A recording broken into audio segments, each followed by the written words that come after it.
A very good morning to all of you. Myself, Professor Dhaval Chandrana, and we are on our data compression subject, unit number 6. Guys, as previously, we already discussed a distortions criteria, basic introductions about what is a distortions, why the distortions is the most important thing when we are discuss about a lossy coding algorithm, as well as one of the concept of distortions which is connected with the human beings is already discussed in our previous lecture. So guys, as per this particular unit, we discussed or we focused on the concept which is part of a lossy coding. In behalf of the lossy coding, on our previous lecture we discussed how the human beings eye, or we can say auditory system, is work for the distortions criteria, as well as how the data should be reflected on any human being's eyes and how they reflect or how they visualize the picture among with the two lens. So it is the things which we discussed in our previous lecture, and another concept of a distortions criteria is nothing but the auditory perceptions. So guys, previous lecture ની અંદર આપણે unit 6 માંથી એક concept introduction ના phase માં study કર્યો હતો, એ હતો ડિસ્ટોર્શન્સ ક્રાઇટેરિયા. અને આપણને ખબર છે કે જ્યારે આપણે લોસી ડેટા કમ્પ્રેશન ની વાત કરશું ત્યારે always distortions criteria main important concept હશે. એનું રીઝન કે બધા જ એલ્ગોરિધમમાં ડેટા લોસ થવાનો છે, because it is the name itself suggest it's known as a lossy algorithm. But ડિસ્ટોર્શન્સનો કન્સેપ્ટ શું કામ ઇમ્પોર્ટન્ટ હશે લોસીમાં, કે જે ડેટા લોસ થાય છે, જે પણ અલ્ગોરિધમ પરફોર્મ કરીએ છીએ એમાં જે ડેટા લોસ થાય છે એ ડેટા કેટલો લોસ થયો છે, means the difference between your original data and after compress your data, it is nothing but the distortions. તો આપણે જે અલ્ગોરિધમ સ્ટડી કરશું એ અલ્ગોરિધમની અંદર આપણે એ ફાઇન્ડ કરવાનું રહેશે કે આ અલ્ગોરિધમના ઇમ્પ્લિમેન્ટેશન્સ પછી આપણને જે ડેટા મળે છે આફ્ટર કમ્પ્રેશન્સ એન્ડ ડીકમ્પ્રેશન્સ, કેટલો ડેટા લોસ થયો છે, અને એના બેઝિસ ઉપર આપણે ફાઇન્ડ કરવાનું હશે, અથવા તો આપણે ફાઇન્ડ કરી શકશું કે આ અલ્ગોરિધમની અંદર ડિસ્ટોર્શન્સ ઓછું થયું છે. ડેલ્ટા ડી આપણે ગઈકાલે જ આપણે ડિસ્કસ કર્યું છે કે ડેલ્ટા ડીથી આપણે ડિસ્ટોર્શન્સ ફાઇન્ડ કરી શકીએ છીએ. Y minus X raise to 2 એ ઇક્વેશન્સ પણ ગઈકાલે આપણે જોઈ લીધું છે. જો તમને ડાઉટ હોય તો પ્રીવિયસ લેક્ચર તમે ફરી વખત જોઈ શકો છો. સો એ બધા પેરામીટર્સની અથવા તો ઇક્વેશન્સની હેલ્પથી આપણે ડિસ્ટોર્શન્સ ફાઇન્ડ કરતા હતા. અને ડિસ્ટોર્શન્સ ફાઇન્ડ કરવા માટે પ્રીવિયસ લેક્ચરની અંદર આપણે એક એકચ્યુઅલ રિયાલિટીની વાત કરી હતી કે હ્યુમન બીંગ્સ જે કંઈ પણ વસ્તુ જોવે છે એની આંખના રેટિના ઉપર એ કઈ રીતે વિઝ્યુલાઇઝ થાય છે, અને એમાં આપણને કયું પિક્ચર્સ સૌથી વધારે ક્લિયર દેખાય છે, એ પિક્ચર શું કામ આપણને વધારે ક્લિયર દેખાય છે. ફોવેવા એક વર્ડ જોયો હતો કે જે આપણને કોઈ પિક્ચર ઉપર ફોકસ કરીને આપે છે, એના બેકગ્રાઉન્ડ્સમાં જો આપણે કાંઈ ચેન્જ કરીએ તો આપણને પિક્ચર્સની ઇન્ટેન્સિટી ચેન્જ થઈ જાય એવું લાગતું હોય. જો એનું બેકગ્રાઉન્ડ કોન્સ્ટન્ટ હશે તો એ પિક્ચર્સ આપણને કોન્સ્ટન્ટલી રિફ્લેક્ટ થશે. તો આ બધી વસ્તુ જે ડિસ્ટોર્શન્સ ક્રાઇટેરિયાની હેલ્પથી એઝ અ હ્યુમન બીંગ્સ આપણે એ વસ્તુ વેરીફાઈડ કરી હતી, સ્ટડી કરી હતી, અને એક વસ્તુ જાણવાની ટ્રાય કરી હતી કે જો આપણે as a person, as a human being કોઈ પિક્ચર્સ, કોઈ વસ્તુ, કોઈ ઓબ્જેક્ટ આપણે જોઈએ છીએ તો એ કઈ રીતે રિફ્લેક્ટ થાય છે આપણા આંખની અંદર. સેમ વે આજે અનધર પાર્ટ્સ ડિસ્ટોર્શન્સ ક્રાઇટેરિયાનો જ આપણે એક સ્ટડી કરવાના છે, એ છે auditory perceptions. It is also a connect with a human beings. Previous લેક્ચરની અંદર આપણે એવી વસ્તુ જોઈ હતી કે કોઈ પિક્ચર આપણી આંખની અંદર દેખાય છે અથવા તો આપણે કોઈ પિક્ચર જોઈએ છીએ એ આપણને કઈ રીતે રિફ્લેક્ટ થાય છે. આજે આપણે વાત કરવાના છે એ છે ઓડિટરી પરસેપ્શન્સ. મીન્સ આપણે જે કાંઈ પણ વસ્તુ સાંભળીએ છીએ એ હ્યુમન બીંગ્સ કઈ રીતે એ અવાજને આઈડેન્ટિફાઈ કરી શકે છે, કયા અવાજ આઈડેન્ટિફાઈડ થાય છે, કેટલો અવાજ આઈડેન્ટિફાઈડ થાય છે અને કેટલો અવાજ લોસ થઈ જાય છે. And it is nothing but the auditory perceptions of a human being. So the ear is divided into the 3 parts. આપણા કાનની અંદર 3 ડિફરન્ટ પાર્ટ્સ છે અને એને આપણે 3 સેક્શન્સની અંદર ડિવાઈડ કરી શકીએ છીએ. Creatively name the outer ear, the middle ear and the inner ear.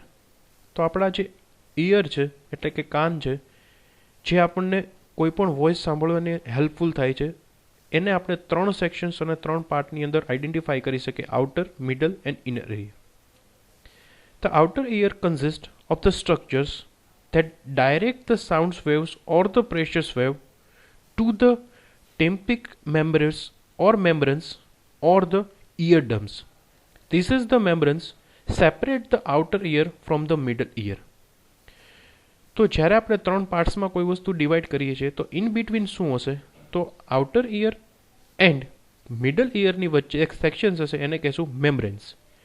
અને એકચ્યુઅલ મેમ્બ્રેન્સથી જ આપણે કોઈ વસ્તુને ફિલ્ટર આઉટ કરી શકીએ છીએ. લાઈક લાઉડ વોઇસ હોય એને આપણે જ્યારે સાંભળીએ છીએ વેવને અથવા તો એ સાઉન્ડને, તો એ ડાયરેક્ટલી પહેલાં રિફ્લેક્ટ થશે મેમ્બ્રેન્સની અંદર. મીન્સ આઉટર ઇયરથી મિડલ ઇયર વચ્ચેના સેક્શન્સને આપણે કહેશું મેમ્બ્રેન્સ.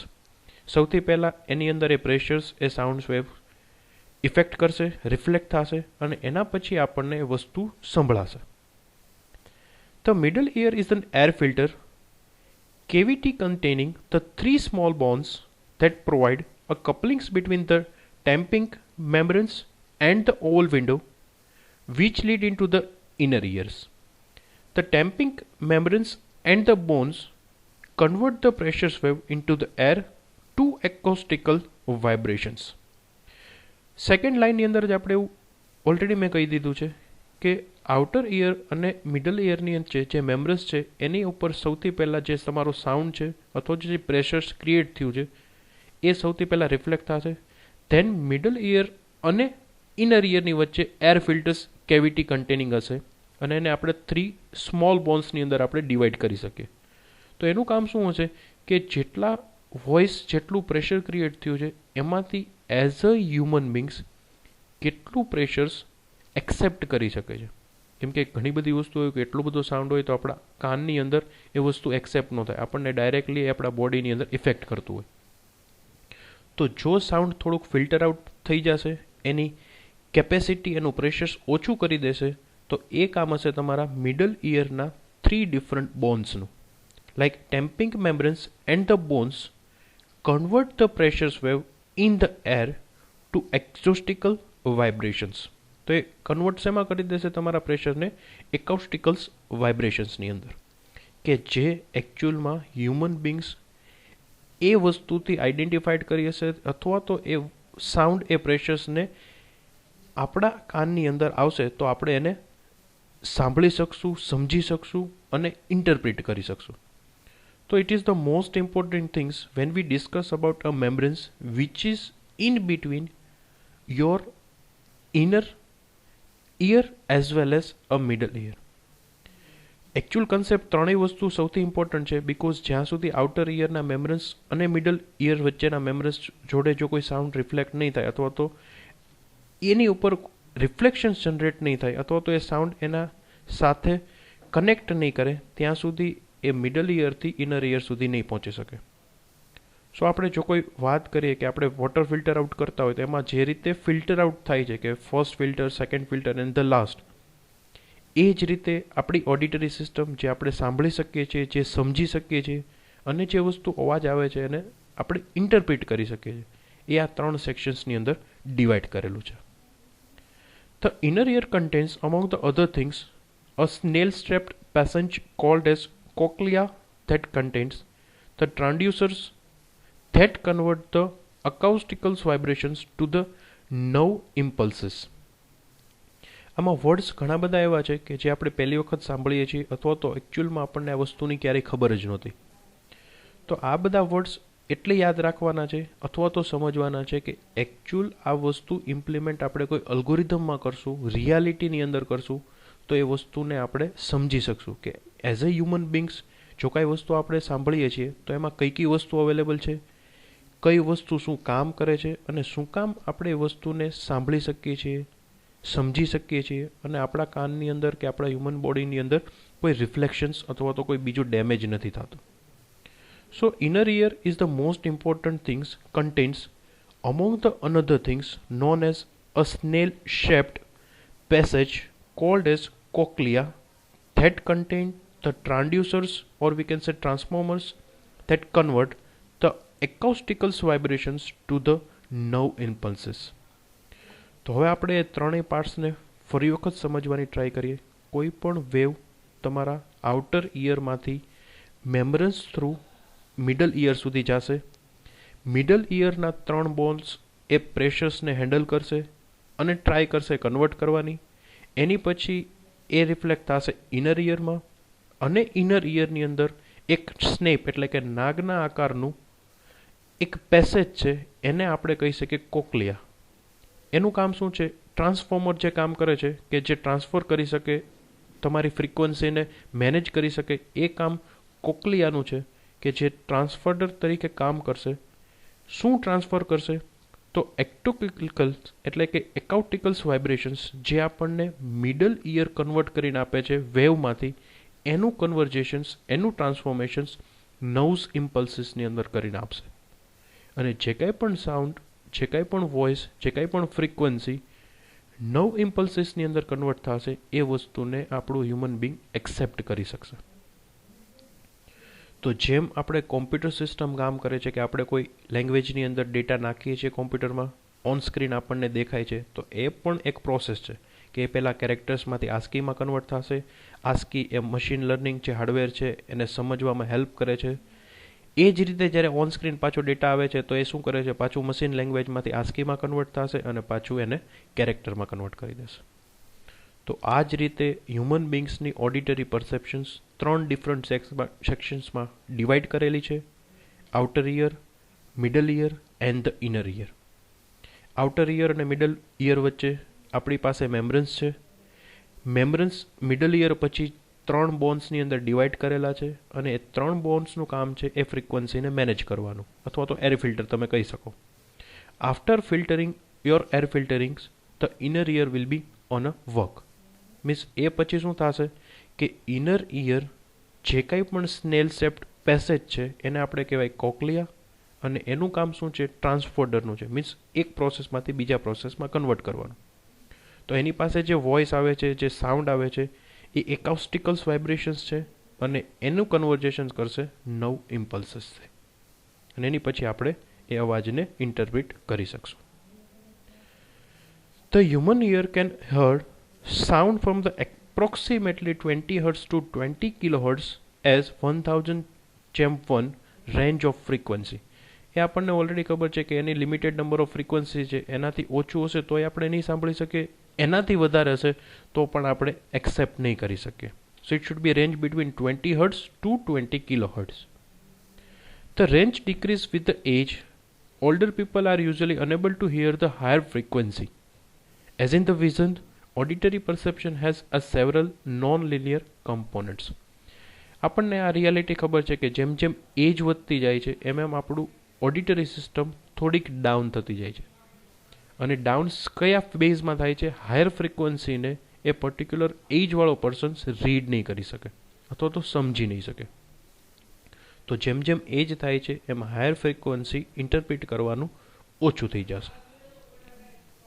સો આ રીતે auditory system as well as our visual system, જે ગઈકાલે આપણે સ્ટડી કરી હતી, એ જ રીતે એજ પ્રમાણે એ થોડીક ડિક્રીઝ થતી જશે. By plotting the amplitude of tones at a different frequency that sound equally loud, we get the series of curves called as Fletcher's Monsoon's curve. Means જે ફ્રીક્વન્સી આપણને રિફ્લેક્ટ થાય છે, જે ફ્રીક્વન્સી આપણને સંભળાય છે, એ પર્ટિક્યુલર ફ્રીક્વન્સી જો લાઉડ હશે, મીન્સ હાયર ફ્રીક્વન્સી હશે compare with the 20 Hz to 20 kHz. So it is the numbers of series. આપણને ખબર છે કે ઇલેક્ટ્રોનિકની અંદર જે પણ આપણને ફ્રીક્વન્સી મળે છે, અપડાઉન વેવ્સ, એ વેવ્સને આપણે કહી શકશું Fletcher's Monsoon's curve. Another very interesting audio phenomena is that masking. એક હજી એક નવી ઇન્ટરેસ્ટિંગ વસ્તુ જે ઓડિટરી સિસ્ટમની અંદર કામ કરે છે એનું નામ છે masking. Where one sound block out or a mask the perceptions of another sound.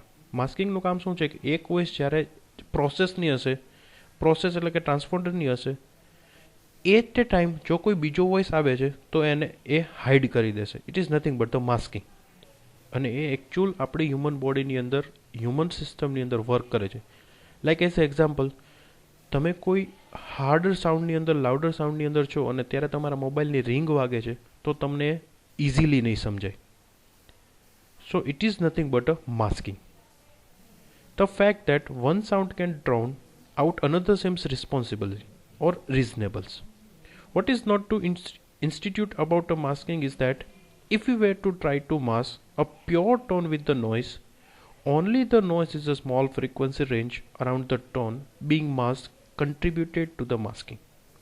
This range of frequency is called as a critical band.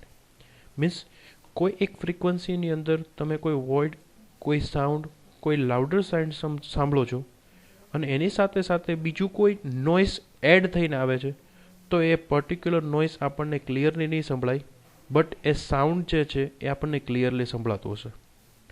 તો આના ઉપરથી આપણે એક એવી વસ્તુ આઈડેન્ટિફાઈ કરી શકીએ કે જેની પણ ફ્રીક્વન્સી વધારે છે, જે પણ સાઉન્ડ, જે પણ વેવ્સ, જે પણ એરની ફ્રીક્વન્સી વધારે છે એ આપણને ક્લિયરલી સંભળાશે અને એની સાથે સાથેનો જે નોઇસ છે, જે રિફ્લેક્શન્સ થવાનો છે એ ઓટોમેટિકલી એની ફ્રીક્વન્સી ડાઉન થઈ જશે અને જે ફ્રીક્વન્સી ડાઉન હશે એ આપણને ક્લિયરલી નહીં સમજાય. અને આ જે પ્રક્રિયા છે, આ જે પ્રોસેસ છે માસ્કિંગની, એને આપણે કહી શકીએ critical band. There are the number of other or more complicated masking phenomena that also lend a support to the theory. Means આની સિવાયને પણ ઘણી બધી ડિટેલ્સ જો તમારે સ્ટડી કરવી હોય તો એ માસ્કિંગ રિલેટેડ તમે સ્ટડી કરી શકો છો. By the plotting the amplitude of tones at the different frequency that sound equally loud, we get a series of curve called as Fletcher's monsoons. Previously જે આપણે વાત કરી કે એ માસ્કિંગ થઈ જાય અને એની ઉપરથી જે આપણને ફ્રીક્વન્સી કર્વ જનરેટ થાય છે, it is known as a Fletcher's monsoons curve. So guys, this is the actual and real implementations about the ordinary perceptions of a human beings. અને આની હેલ્પથી આપણે અલ્ગોરિધમ જનરેટ કરી શકીએ છીએ. કોઈ પ્રેક્ટિકલી લાઈફની અંદર કંઈ સાઉન્ડ વસ્તુ અથવા તો કોઈ માઇક્સ અથવા તો કોઈ એવી વસ્તુ સ્પીકર કે જે એકચ્યુઅલમાં વર્ક કરતું હોય એ આપણે ડેવલપ્ડ કરી શકીએ છીએ. સો આઈ હોપ કે તમને થોડોક ઇન્ટરેસ્ટિંગ કન્સેપ્ટ સમજાણો હશે કે how to perform auditory perception an a human being. Means આપણે કોઈ અવાજ સાંભળીએ છીએ તો કયા 3 ડિફરન્ટ કેસની અંદર 3 ડિફરન્ટ ફેસથી આપણને પાસ થઈને મળે છે અને કઈ રીતે આપણને કયો અવાજ આઈડેન્ટિફાઈડ થાય છે અથવા તો સાંભળી શકીએ છીએ. And the last thing, the limitations of auditory perceptions play a major role in the design of audio compression algorithm. અને આ બધી જ વસ્તુ સ્ટડીઝ કરવાનું એક જ રીઝન છે કે જ્યારે આપણે ઓડિયો કમ્પ્રેશન અલ્ગોરિધમ સ્ટડી કરશું, ઇમ્પ્લિમેન્ટ કરશું ઓન રિયાલિટી બેઝ અને ગ્રાઉન્ડ બેઝ, ત્યારે આ વસ્તુને આપણે ધ્યાનમાં રાખશું. જેમ આપણે એઝ અ એક્ઝામ્પલ આપ્યું કે હાયર ફ્રીક્વન્સી સાથે સાથે જે નોઇસ આવે છે લોઅર ફ્રીક્વન્સીનો, તો એ ઓટોમેટિકલી ડેટાનો લોસ થઈ જશે, એ નોઇસ આપણને નહીં સંભળાય.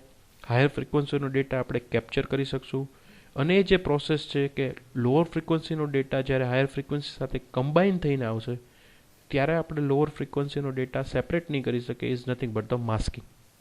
અને આ વસ્તુની એકચ્યુઅલ પ્રોસેસ આપણે ઇમ્પ્લિમેન્ટ કરશું ઓડિયો કમ્પ્રેશન્સ અલ્ગોરિધમ જ્યારે જોશું અથવા તો ઇમ્પ્લિમેન્ટ કરશું ત્યારે.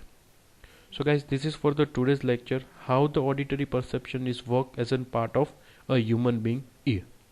I hope you are clear, I hope you are enjoying, and I hope you have learned some interesting concept from the today's lecture.